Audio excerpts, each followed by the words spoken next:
اعوذ باللہ من الشیطان الرجیم بسم اللہ الرحمن الرحیم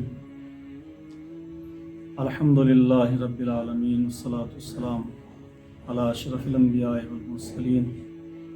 بسم اللہ الرحمن الرحیم رب اشرح لی صدری ویسر لی امری واحلل عقدۃ من لسانی یفقہوا قولی۔ مذہب اسلام کے بارے میں اور دین اسلام کے بارے میں سب سے پہلے میں اس بات کو عرض کرنا چاہتا ہوں کہ خداوند عالم نے قرآن مجید میں ارشاد فرمایا ہے ان الدین عند اللہ الاسلام، میرے نزدیک پسندیدہ دین اسلام ہے۔ اسلام بنا ہے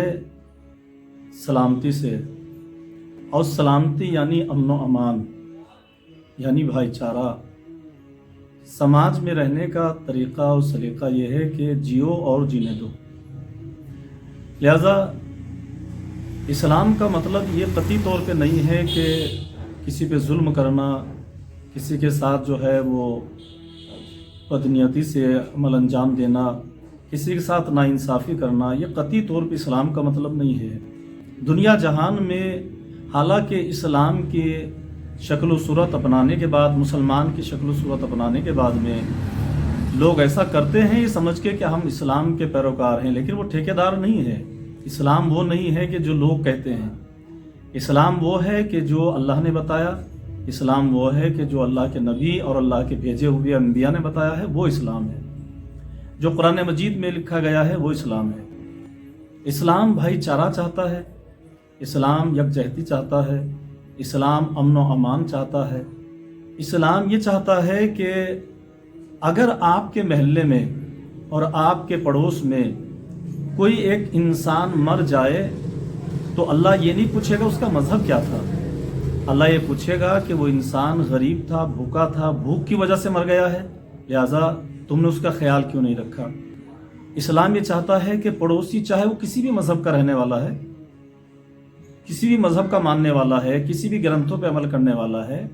اس کا خیال رکھا جائے، کسی بھی طریقے سے ہمارے زبان سے، ہمارے ہاتھ سے اسے تکلیف نہ پہنچے۔ لہذا وہی پکا مسلمان ہے کہ جس سے کسی کو تکلیف نہ پہنچے۔ لہذا جیسا کہ آپ نے سوال کیا ہے کہ کیا بتانا چاہتے ہیں مثلا بچوں کو، تو دیکھیں سب سے پہلی چیز کیا ہے کہ ہمارے نبی پاک نے ہمیں بتایا ہے کہ علم حاصل کرو، اطلب العلم ولو کان بالصین، چاہے تمہیں چین جانا پڑے۔ چین کا مطلب ملک چین نہیں ہے، سواد سے آیا ہے یہ، لہٰذا اس کا مطلب یہ ہے کہ چاہے علم کی راستے میں کتنی بھی کٹھنائیاں تمہیں کیوں نہ اٹھانا پڑے، کتنی مشکلات کیوں نہ ہو، کتنی دشواری کیوں نہ ہو، کتنی پریشانی کیوں نہ آ جائے علم حاصل کرنے میں، لیکن علم ضرور حاصل کرنا، تعلیم ضرور حاصل کرنا، اس لیے کہ ہر فساد کی جو جڑ ہے وہ جہالت ہے۔ حدیثوں میں بھی آیا ہے الجہل اصل کل شر، ہر فساد کی جو بنیاد ہے وہ جہالت کی وجہ سے ہوتی ہے، اور آج دنیا میں یہی ہو بھی رہا ہے۔ اسلام کے نام پر کبھی کبھی آپ نے بھی دیکھا ہوگا کہ انسان جذباتی ہو کر سوچتا ہے اور ہوش مندی سے، عقل مندی سے وہ کام نہیں لیتا ہے، اور اس کے نتیجے جو ہے وہ برے برآمد ہوتے ہیں، اس کے نتائج خراب برآمد ہوتے ہیں۔ اسلام نے یہ نہیں کہا ہے کہ انسان جو ہے وہ جذبات میں آ کر تمام فیصلے لے، غصے میں آ کر فیصلے لے، بلکہ حدیثوں میں یہ آیا ہے کہ کبھی بھی غصے میں آ کر آپ کوئی فیصلہ نہ لینا اور جذبات میں آ کر کسی سے کوئی وعدہ نہ کرنا، لہذا وہی اسلام ہے۔ آپ بھی دیکھتے ہیں کہ سماج میں ہمیں کیسے زندگی بسر کرنا ہے، سماج میں ہمیں کیسے جینا ہے، کس طریقے سے ہمیں مثلاً کہ اپنی جو زندگی اللہ نے ہمیں دی ہے، آپ کو یہ دی ہوئی اللہ کی جو نعمت ہے، یہ حیات ہے، یہ زندگی ہے، پہلے زمانے میں دیکھا آپ نے 100 سال سے زیادہ کی زندگی ہوتی تھی لوگوں کی، آج کے زمانے میں دیکھیے کہ 50-60 بہت مشکل سے ہوتی ہے، اور جتنا بھی آج کل حادثات ہو رہے ہیں، چاہے وہ اٹیک کے ہو، چاہے وہ ہارٹ اٹیک سے ہوں، یا دیگر جتنے بھی ہیں وہ پیرالس کے ہوں، یا دیگر جو بھی ہیں، وہ زیادہ تر کیسز جو ہیں وہ 50 سال سے نیچے کے ہوتے ہیں۔ اس کی وجہ کیا ہے؟ اس کی وجہ یہ ہے کہ ہم نے معاشرے اور سماج میں